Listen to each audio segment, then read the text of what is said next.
First, I want to thank you all for all your support. It really has helped. I have read all of your comments and it has given me a lot to think about. I am going to give some general information to help clarify my situation. Sarah and I were very young when we had the twins. They were a surprise but always wanted. So the twins are in their 40s and the grandkids are all teens and older. Christmas is a week-long affair every year. We spend Christmas through New Year on the farm. We go cut down a tree after everyone arrives. We decorate, cook, play, and celebrate as a family. Sarah and Steve have been a part of this tradition since I bought the farm. I remain steadfast in not telling anyone until after the new year. If I told Sarah, she would not be able to keep it in. I don't want to place Steve in a position to lie to his wife. I want the kids and grandkids to enjoy the week. We will have plenty of time to cry and prepare in a few weeks. Jane's presence this week will just be a small detail in the long run. Really, I don't care about her anywhere near the rest of the family. The finances are very interesting. Jane and I met and were married after we both were very established in our job and wealth. She had a good job with a great pension. She also had 2 inheritances that were in a trust. We agreed early on that we were both comfortable and we would not disclose to each other our entire worth, by her insistence. We also have a prenup where any property and/or trusts that predate the marriage and any income from those resources are not considered marital property. Again on her insistence. Now I have provided both properties, housing, with utilities. I purchase the travel, food, and fuel. Basically, I support her 100%. Her income and wealth is spent by her on herself. She purchased her car, clothes, personal travel, and cosmetic surgery. She is a very beautiful woman on the outside but has shown she is very ugly inside.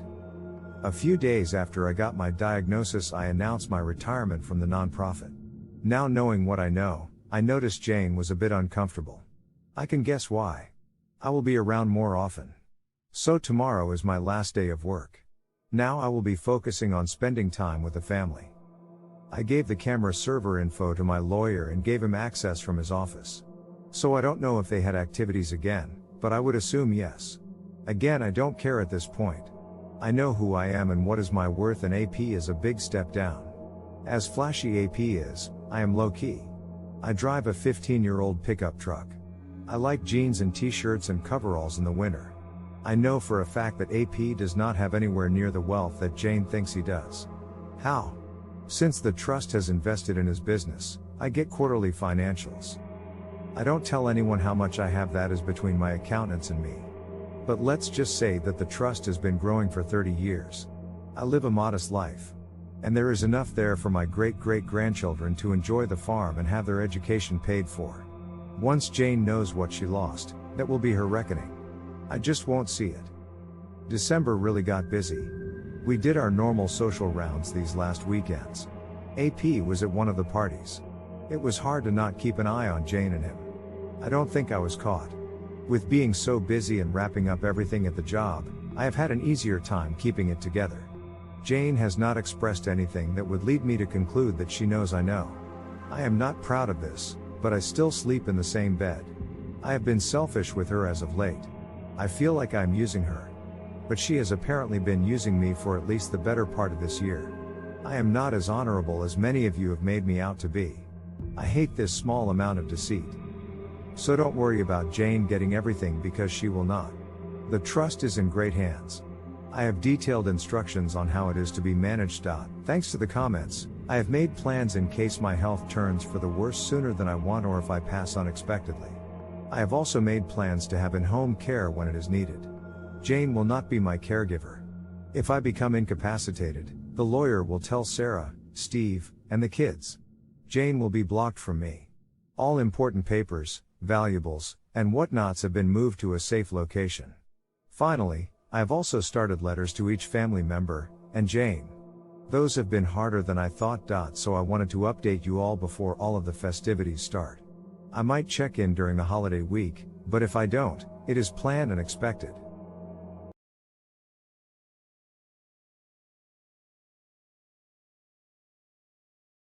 Mission accomplished. We had a great drama-free holiday week.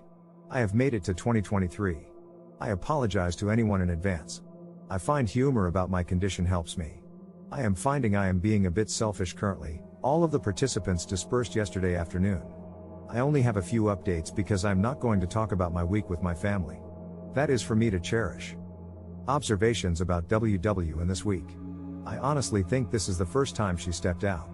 Being with all of us this whole week seems to take a toll on her. It is funny how when you know something, a person's actions make more sense. She was secretive about her phone. She stepped out of our family gathering to get some air quite a few times. The best was when she needed to run into town and one of the grandkids wanted to go to town also. The gymnastics she did to not take the grandkid. I have to admit that I kinda played with it by asking why not? So the affair is continuing. With me now retired and she is asking me about my plans for the day or week. So I go ahead and tell her, and then ask her what her plans are. Later this week, I will suggest we meet up for lunch due to me being in the same area as her on our plans. Just to F with her.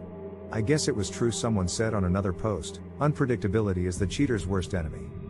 This morning I met with my lawyer. I had made decisions and asked him to draw up papers. I replaced my temporary will with my new permanent will. That has been signed and should not have to change again. In preparation for all hell breaking loose, I had him draw up divorce papers based on the prenup and the evidence of the affair. She gets nothing but 25% of our shared assets. Think housewares and furniture. I keep all of my liquid assets, retirement funds, and items I purchased with my own wealth. Also, if I push it, she is required to pay alimony. I have signed them and have a packet created with all of our evidence of the affair. I am holding this in case I want to use it. I sold my loan to the trust. I will allow the trustees to convert it to shares in AP's company. Speaking of the trust, I have decided how I want it managed. I will drop myself to a 1% trustee. The twins will get the majority of the trusteeship. The 4 grandkids will make up the rest. All of the grandkids' proxies will be Sarah and Steve. As each turns 24, the kids' trusteeship will move from Sarah and Steve to the grandkid. If a fraction is left over, Sarah gets the extra share/vote/value. I have planned a meeting with the kids, Sarah and Steve, for next week. I plan on telling them everything then. They have to sign documents and they will want to know why I am doing this. So when this is done, my personal value will be my liquid assets, personal property, and the money from the AP's loan. So in the worst case scenario, Jane will get very little compared to the assets and value in the trust. In the next couple of weeks, I will disperse the few personal items I want to go to the kids and grandkids. Those are already at a safe location where my lawyer has access. Some of you commented on my health. Well, if I was not clear, I am not fighting this. I am letting nature take its course. So I have no ill side effects from any treatments. I did notice this week I was more easily tired out. The family noticed also. I played it off as the old man getting older. I still have the cough. The cough is what started it all. It was my tumors in the lung that led to all of the diagnoses. I just played that as a lingering COVID cough. I expect to go downhill pretty fast once other issues pop up. But by that time everyone will know. And thank you for all of your well wishes on that aspect. I am planning to spend time with the family. A large trip with all of their different obligations would be tough. That reason is why this week was so important to me. It was the last time I could be with all of them for an extended amount of time. I am thinking of a small trip for myself. We will see. I do plan on spending a day one-on-one with each child and grandchild. That is my next goal. The letters are not done. Those are very difficult. I will let you all know how the meeting next week goes. Best to you all.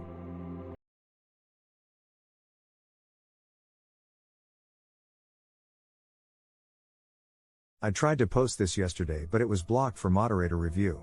I am trying one more time. Another commenter suggested I move it to another subreddit. We will see. I had my lawyer, a notary, the twins, Sarah and Steve to my farm today. The tasks I needed are done. This process has gone about as well as it could have gone. It is understandable that the family is hurt and angry. When everyone arrived and they saw my lawyer and the notary, the tension in the room was high. I asked them to just sit and listen to me, and after I finish they are to sign the papers. After signing the documents I will answer all questions. They all know about the trust. I explained to them it was time for me to release control of the trust to them. I explained how important the trust was in my life. Why I started it. How it was outside of my marriage to Jane by mutual decision. I also left instructions on how I wanted them to direct and use the trust. We explained that the trust would be split between the twins and the grandchildren, with Sarah and Steve equal proxy votes for the grandkids until each of them reached the age of 25. Their trust in me was evident because they signed the documents and got them notarized. After that was done, copies were collated and I dismissed my lawyer and the notary. I saw them out and thanked them for coming out on a Sunday. They both were gracious as always. When I returned to the dining room acting as a conference room, they all were quiet. My daughter broke the silence with the first question. Well, it was definitely a multi-part question or a stream of consciousness. As soon as she stopped, I started with my health. I explained the fact of my diagnosis.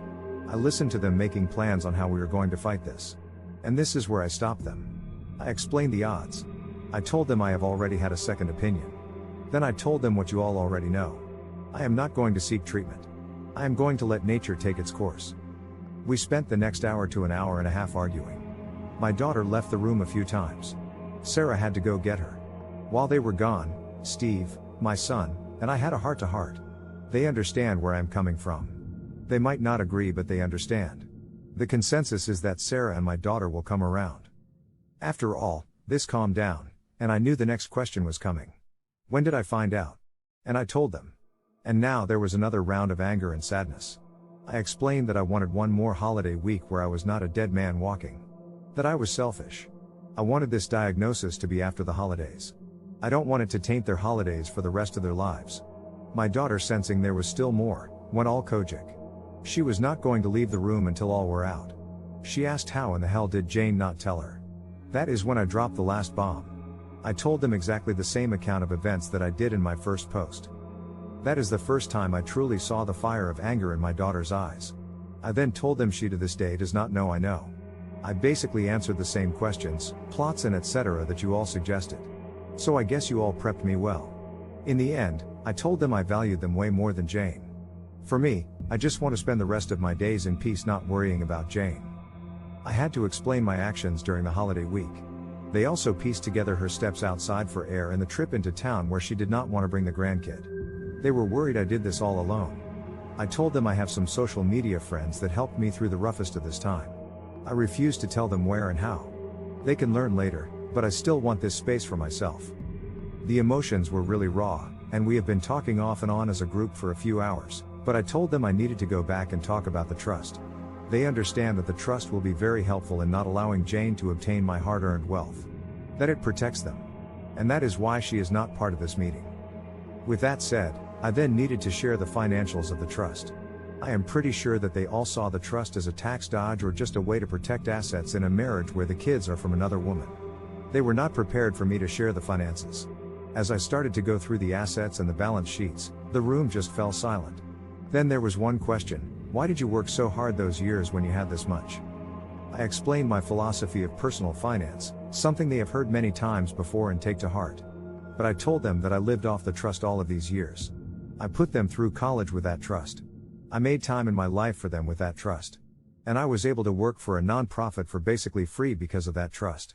And if there is any example I want to outlive in them and their children, is to use this trust to do better for others. And not to just write a check for a charity here and there, but to work for something they believe in. In my years with this non-profit, I have done so much more in training others and building relationships than just writing a check cannot do. I am not happy that today, everyone's lives at that table changed in so many ways, good and bad, because of me. It was not the way I wanted it to happen. But it is done. They know all of it. I have begged and pleaded that they let me deal with Jane. Not to talk about the trust with anyone. We will run a status quo for now. When I get sicker, then things will change. They all have agreed. We spent the next few hours making a meal, talking, crying, laughing, and breaking into smaller groups. They all have left about an hour ago. But I expect the twins to come back. I know they will let their spouses in on what is going on. That is just the way they are. And I love my two in-laws' children very much. I knew that last night was my last quiet night. I feel a weight lifted but replaced with another weight of worry. Thank you all for reading. Your thoughts and prayers are so valuable to me. Again, tell your loved ones how you feel and give them a hug.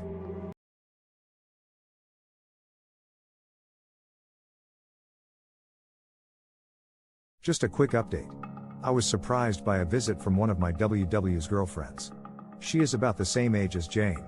Her name is Carol and was with my WW last week on the girls' night. In fact, the girls' night was at Carol's house. If you read my comments, you would know that last week Jane came home very intoxicated. She used a ride share. Carol is an old friend of my WW. I guess being married for over 2 decades, WW has forgotten I introduced her to Carol.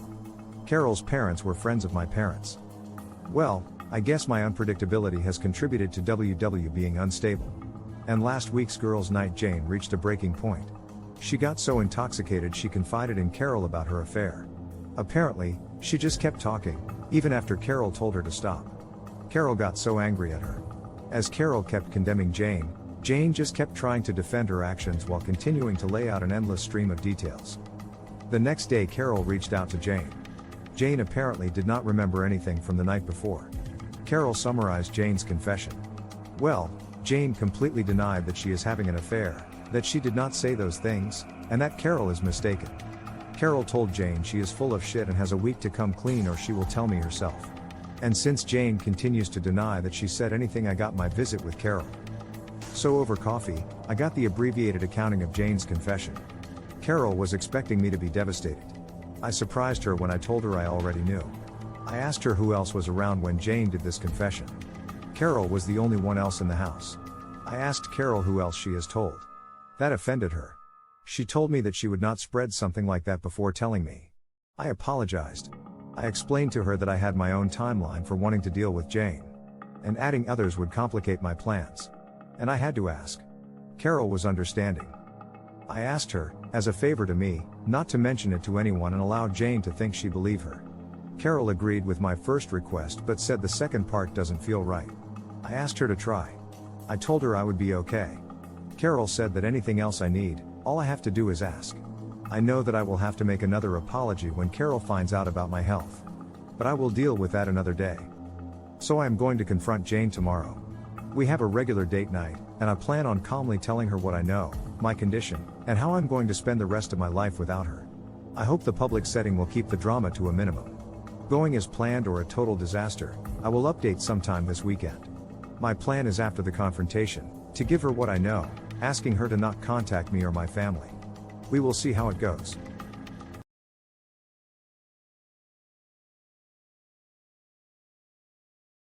Mike Tyson said, "Everyone has a plan until they get punched in the mouth." Yes, every plan does not go exactly as you vision. Mine is not exempt from this reality. I will take a moment to set the table of my plan for you. Jane and I have a weekly date night and we generally use the same restaurant. So much so we have a regular table. It is in the back, still public but away from the high energy near the bar. I decided that this would be the place I confront her. I plan to do it after the end of dessert. I got my lawyer and his wife's reservations at the same time. I gave our server the payment for both of our party's meals before we began. She has been our server for years. I had Carol on call to help Jane after I leave. My plan was to end the meal with a conversation about our relationship. I wanted to record it. Then I would confront her, tell her about how I know, my diagnosis, and the plan for what I want, and give her a letter asking her to not contact me or my family or come to the farm. I would have the letter witnessed.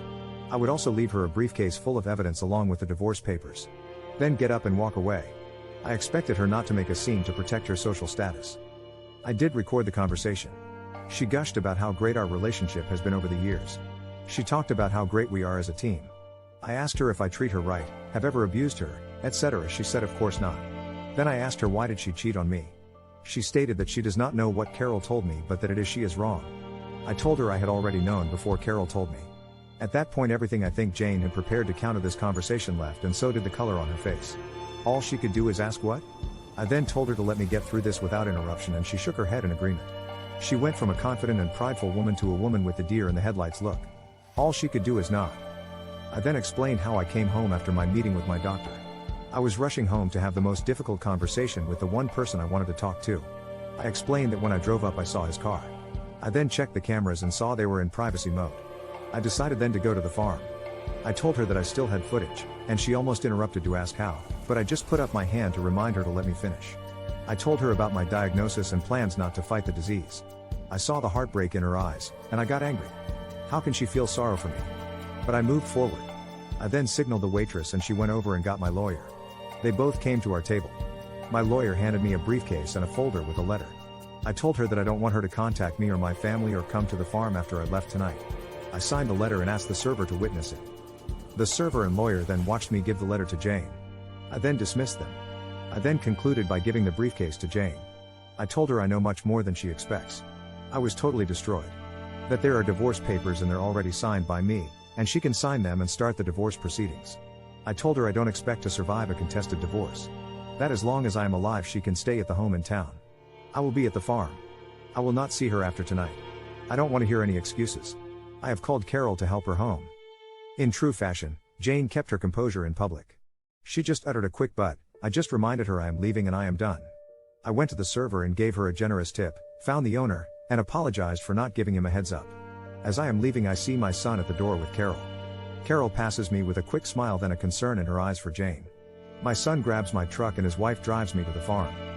My son and his wife stayed with me Friday night. I finally got them to go home at midnight. I went to sleep with a great sense of relief, but with a renewed feeling of loss. But I was able to accomplish the task I needed to do. The family came to the farm on Saturday to make sure I was okay. I felt a bit coddled, but it was a good day until Carol came by in the afternoon. She said that Jane fell apart Friday night, but I guess contacted her AP on Saturday.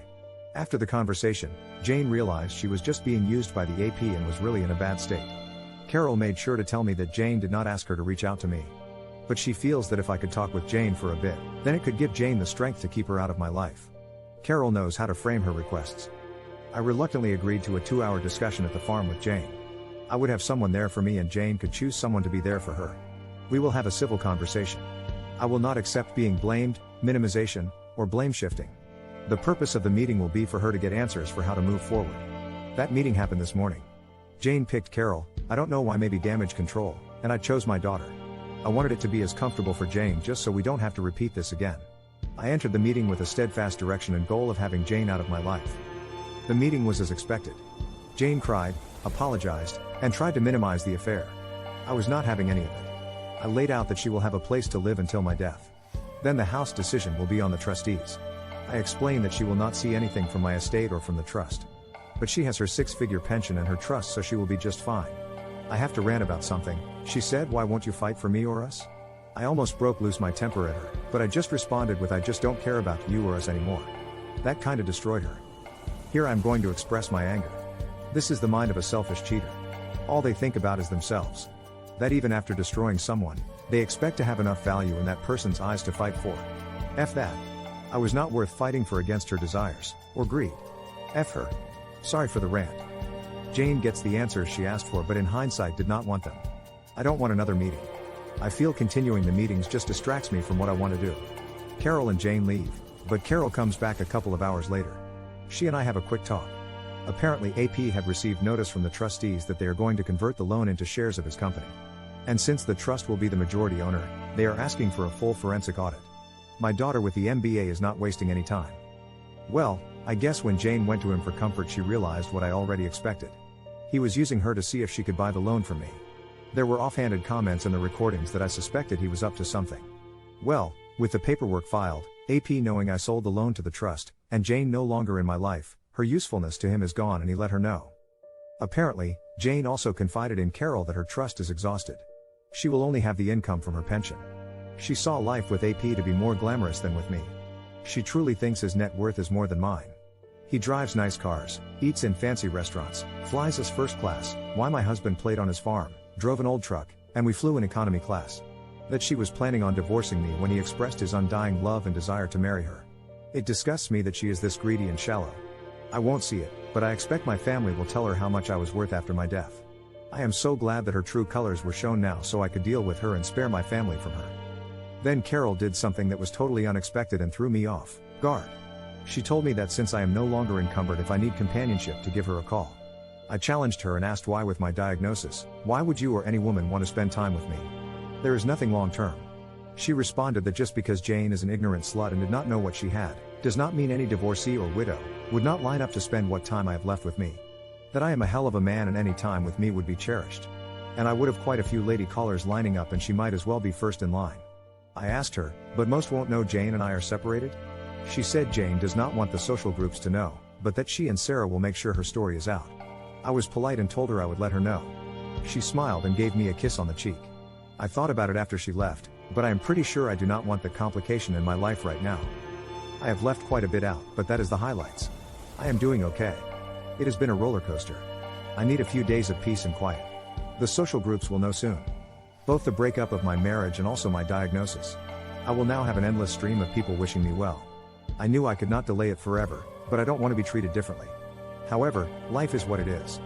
Time to start dinner and relax this evening. Again, thank you all for all of your support. I will try to go back and respond to all of your messages. They mean so much to me.